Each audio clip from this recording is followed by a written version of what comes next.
இதுதான் நம்மளுடைய மோர் கடையிற மிஷினுங்க. பாருங்க ஆன் பண்ற பாருங்க. இப்போ வந்து உங்களுக்கு ஆன்டி கிளாக் வைஸ் ரொட்டேட் ஆகுது. ஸோ இந்த ஆப்போசிட் சைடு போட்டீங்கன்னா உங்களுக்கு clockwise. So clockwise ஒரு 5 நிமிஷம் போட விடுறோம். மோர் கடையிறது மட்டும் இல்லாம இதுல பருப்பு கீரை கடைஞ்சிக்கலாம். எந்த அளவுக்கு உங்களுக்கு வெண்ணெய் ஃபுல்லா வந்துருச்சுங்கிறது ஃபுல்லா பாத்துறோம் பாருங்க. ஆஃப் பண்ணிட்டோம். ஸோ இந்த அளவுக்கு உங்களுக்கு வெண்ணெய், அதாவது உங்களுக்கு மோர் தனியா வெண்ணெய் தனியா பிரிச்சு எடுத்துருச்சு. இந்த வெண்ணெய் மட்டும் நம்ம செப்பரேட்டா எடுத்துக்கலாங்க. நீங்க மண்பானையில் வேணாலும் மண்பானையில் ஹைஜீனிக்கா வெண்ணெய் போட்டுக்கலாம். இல்ல நீங்க வீட்டுல இருக்கிற ஸ்டீல் எவர் சில்வர் பாத்திரம் வேணாலும் யூஸ் பண்ணிக்கலாம். நான் எப்படி இருக்கீங்க? சூப்பரா இருக்குங்க. ஆனா நம்மளோட ஷாப் நேம் லொகேஷனுங்கண்ணா நம்மளோட ஸ்வாட் அசோசியேட்ஸ் ஈரோடு அண்ட் சேலத்தில் இருக்குங்க. ஈரோட்டில் வந்து பழைய பஸ் ஸ்டாப்ல இருந்து உள்ளுக்குள்ள வந்து ஒரு 200 மீட்டர் நம்ம உள்ள இருக்கோம். ஸ்வாட் அசோசியேட்ஸ்ங்கிற பேர்ல. ஸோ நம்ம சேலத்தில் சொர்ணபுரி ராதை ஹாஸ்பிட்டல் பக்கத்தில் நம்மளுடைய ஆஃபீஸ் இருக்குங்க. இதுதான் நம்மளுடைய மோர் கடையிற மிஷினுங்க. இது டைரக்டா நம்ம நார்மல் 5 ஆம்ஸ் பிளக் இருக்கு இல்லைங்களா, பிளக்ல போட்டு பிளக் இன் பண்ணிட்டா போதும். இதுல ஜஸ்ட் பாருங்க ஆன் பண்ணிடுறோம், கிளாக் வைஸ் ரன் ஆகும்.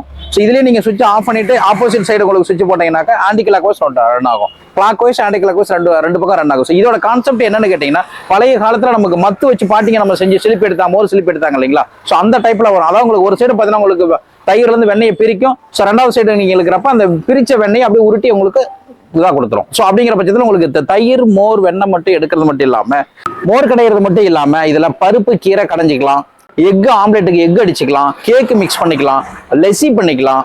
நெக்ஸ்ட் பார்த்தீங்கன்னா உங்களுக்கு அந்த ஃப்ரிட்ஜில் வச்சிருக்கிற மாவு இருக்கு இல்லைங்களா. ஸோ மாவெல்லாம் நீங்கள் ஒரு கண்டெய்னரில் போட்டு வச்சீங்கன்னா நல்லா ஃபுல்லாக பீட் பண்ணி கொடுத்துரும். நீங்கள் இட்லி தோசை ஊற்றுறப்போ நல்லா பஞ்சு மாதிரி வந்துடும். ஸோ அந்த அளவுக்கு ஆப்ஷனுக்கும் ஃபுல்லாக யூஸ் பண்ணிக்கலாம். ஸோ இதில் பாருங்க ஹைட் அட்ஜஸ்ட்மெண்ட் பார்த்தீங்கன்னா உங்களுக்கு ஜஸ்ட் ஒரு நாப் இருக்கு.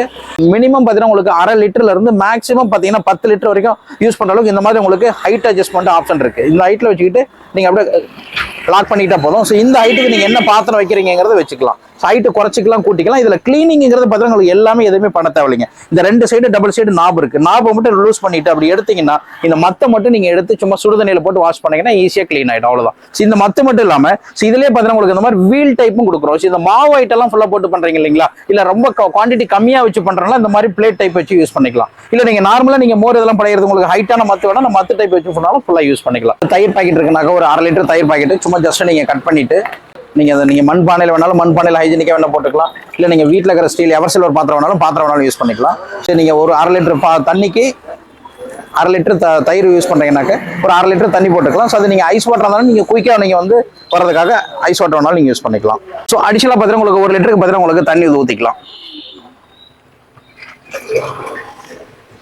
இப்போ இது வெண்ணெய் ப்ராசஸ் இல்லைங்களா? ஆமாங்க, தண்ணி ஊற்றிட்டோம். ஸோ நீங்கள் தண்ணி உங்களுக்கு அதிகம் வேணாலும் உங்களுக்கு ஊற்றிக்கலாம். இப்போ இதில் பாருங்க ஜஸ்ட் நீங்கள் இதில் போட்டுட்டு இதில் லாக் பண்ணிருக்கீங்க. நாப் வச்சு நீங்கள் லாக் பண்ணிங்கன்னா போதும். இப்போ இது ஹைட்டாக இருக்கிறதுனால நீங்கள் லோ ஹைட்டில் நீங்கள் வச்சுக்கலாம். அது 1/2 லிட்டர் தான் வச்சிருக்கோம் அப்படிங்கிறனால நீங்கள் லோ ஹைட் வச்சுக்கலாம். ஸோ லோ ஹைட் போட்டிங்க இல்லைங்களா. ஸோ லோ ஹைட் போட்டுட்டு நீங்கள் லாக் பண்ணிக்கலாம். பாருங்க ஆன் பண்ற பாருங்க. இப்போ வந்து உங்களுக்கு ஆன்டி கிளாக் வைஸ் ரொட்டேட் ஆகுது. ஸோ இந்த ஆப்போசிட் சைடு போட்டீங்கன்னா உங்களுக்கு clockwise. So clockwise ஒரு 5 நிமிஷம் போட விடுறோம். ஸோ ஆன்டி கிளாக் வைஸ் ஒரு 5 நிமிஷம் ஓட விடுறோம். ஸோ ஃபுல் அண்ட் ஃபுல் பார்த்தீங்கன்னா உங்களுக்கு உண்டான ரிசல்ட் ஃபுல்லாக பக்காவாக கிடைச்சிடும். 10 மினிட்ஸ் ஓவருங்க. ப்ராசஸ் முடிஞ்சிச்சு. கிட்டத்தட்ட ஒரு 8 நிமிஷம் கூட ரன் ஆகல. ஸோ இப்போ பாருங்க உங்களுக்கு எந்த அளவுக்கு உங்களுக்கு வெண்ணெய் ஃபுல்லாக வந்துருச்சுங்கிறது ஃபுல்லாக பார்த்துறோம் பாருங்க. ஆஃப் பண்ணிட்டோம். ஸோ இந்த அளவுக்கு உங்களுக்கு வெண்ணெய், அதாவது உங்களுக்கு மோர் தனியா வெண்ணெய் தனியா பிரிச்சு எடுத்துருச்சு. இந்த வெண்ணெய் மட்டும் நம்ம செப்பரேட்டா எடுத்துக்கலாங்க. கொஞ்சம் மெயின் திங் இதில் அந்த மாதிரி மிஷினை நம்ம செய்யறங்கிற பட்சத்தில் பார்த்தீங்கன்னா உங்களுக்கு ஸோ டோட்டலாக உங்களுக்கு லோ ஆர்பிஎம்ல ரன் ஆகிறதுனாலையும் லோ ஸ்பீட்ல ரன் ஆகிறதுனாலையும் பார்த்தீங்கன்னா உங்களுக்கு மோர் வந்து சூடாகாது. இப்போ வீட்டில் இருக்கிற நீங்கள் மிக்சிலே ஆகட்டும் மற்ற பிளண்டர்ல ஆகட்டும் போட்டு அடிக்கிறப்ப உங்களுக்கு ஹை ஸ்பீட்ல ரன் ஆகும். ஹை ஸ்பீட்ல ரன் ஆகிறப்ப என்ன கேட்டீங்கன்னா உங்களுக்கு அது சூடாயிடும். சூடாச்சுன்னா மோர் வந்து சீக்கிரம் புளிச்சு போயிடும். அதாவது நீங்கள் மிக்சியில் சட்னி ஆட்டோம்னா சீக்கிரம் புளிச்சு போயிடுது. உரல் ஆட்டினா உங்களுக்கு புளிக்காம இருக்கலாம். அந்த மாதிரி பார்த்தீங்கன்னாக்க ஸோ இது வந்து சீக்கிரம் வந்து மோர் வெயில் காலத்தில் சீக்கிரம் புளிக்காம இருக்கும். ஸோ இந்த அளவுக்கு உங்களுக்கு மோரை மட்டும் செப்பரேட் பண்ணி எடுத்துருங்க.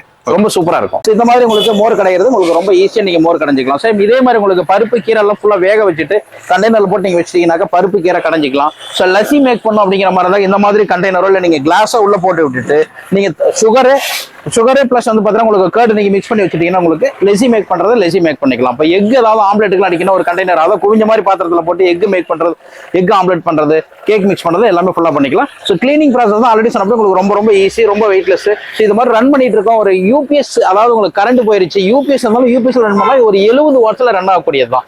கிட்டத்தட்ட ஒரு 20-25 மணி நேரம் ரன் பண்ணீங்கன்னா மட்டும்தான் 1 யூனிட் கரண்ட் செலவாகும். யூபிஎஸ்லயே ரன் ஆகும். ரொம்ப ஈஸியா இருக்கும். இது மேக்ஸிமம் யார் வாங்கலாங்கன்னா ஸோ இதை வந்து பார்த்தீங்கன்னா நார்மலாக இப்போ வீட்டில் இன்னைக்கு இருக்கிற சுச்சுவேஷனில் பார்த்தீங்கன்னா உங்களுக்கு அதாவது உங்களுக்கு தயிரா எடுத்துக்கிறவங்க என்னன்னு கேட்டிங்கன்னா உங்களுக்கு கொலஸ்ட்ரால் அதிகம், ஸோ ஃபேட் கண்டென்ட் அதிகம், அதில் இருக்கிற வெண்ணெய் தனியாக பிரித்து எடுக்கணும் அப்படிங்கிற பட்சத்தில் உங்களுக்கு சம்மர்லாம் ஃபுல்லாக பார்த்தீங்கன்னா அதிகமாக மோர் எடுத்துக்குவாங்க. ஸோ அது உங்களுக்கு வெண்ணெய் கலந்து எடுத்துக்கணும் அப்படிங்கிற பட்சத்தில் உங்களுக்கு கொலஸ்ட்ரால் இருக்கும். ஸோ அந்த கொலஸ்ட்ரால் செப்பரேட்டாக பிரித்து எடுக்கிறதுக்கு உண்டானது. ஸோ டீ கடை இந்த மாதிரி பார்த்தீங்கன்னா டீ கடை பேக்கரி எல்லாம் வச்சிருக்கோம், அவங்கள்ட்ட நிறைய பார்த்தீங்கன்னா உங்களுக்கு இந்த மாதிரி வெண்ணெய் எல்லாம் கலெக்ட் ஆகும். ஸோ அதை உள்ள போட்டு கடைஞ்சி எடுத்துக்கிட்டு பார்த்தீங்கன்னா மோர் செப்பரேட் ஆகிட்டு ஸோ வெண்ணெய் செப்பரேட்டாக உங்களுக்கு ரொம்ப யூஸ்ஃபுல்லாக இருக்கும். ஸோ நெக்ஸ்ட் பார்த்தீங்கன்னா உங்களுக்கு ஒரு கேண்டீன் வச்சிருக்கோங்க, ஹோட்டலுக்கு யூஸ் பண்றவங்க இந்த மாதிரி இருக்கவங்க எல்லாமே ஃபுல்லா ஒரு 5 லிட்டர் போட்டு யூஸ் பண்ணா கூட அதிகபட்சம் ஒரு 10 நிமிஷம் ஓட விட்டீங்கன்னா போதும். ஃபுல் அண்ட் ஃபுல் டோட்டல் பாடி வந்து பாத்தீங்கன்னா உங்களுக்கு எஸ்எஸ் பாடி ஸ்டெயின்லெஸ் ஸ்டீல் உங்களுக்கு பாக்குற அஃபீரியன்ஸும் நல்லா பக்காவா இருக்கும். ஸோ உங்களுக்கு வந்து உங்களுக்கு கிச்சனுக்கு லுக் நல்ல ஒரு எக்ஸ்ட்ரா லுக் கொடுக்குங்க. ஓகேங்க. ஆனா இப்போ வந்து பாத்தீங்கன்னா ஈரோடுன்னு சொன்னீங்க இல்லைங்களா? ஆமாங்க. நம்ம லொகேஷனுங்கண்ணா? ஸோ நம்ம லொகேஷன் பார்த்தீங்கன்னா உங்களுக்கு ஈரோடு, அதாவது உங்களுக்கு பஸ் ஸ்டாண்ட்ல இருந்து பார்த்தீங்கன்னா உங்களுக்கு பெருந்துறை போற ரோட்ல பழையபாளையம் பஸ் ஸ்டாப்ல இருந்து இறங்கி உள்ளுக்குள்ள வந்தீங்கன்னா ஒரு 200 மீட்டர் நம்மளுடைய இந்த ஸ்வாட் அசோசியேட் ரைட் ஹேண்ட் சைடு நம்மளோட ஸ்வாட் அசோசியேட் இருக்குங்க. ஸோ நம்மளுடைய ஆஃபீஸ் பார்த்தீங்கன்னா உங்களுக்கு சேலத்துல சொர்ணபுரியில பஸ் ஸ்டாண்டுக்கு நியர் பார்த்தீங்கன்னா உங்களுக்கு ராதை ஹாஸ்பிட்டல் ஒட்டமா நம்மளுடைய ஆஃபீஸ் இருக்கு. ஸோ அங்க வேணாலும் நீங்க வந்து விசிட் பண்ணலாம், டைரக்டா நீங்க செக் பண்ணி பார்த்து எடுக்கலாம்.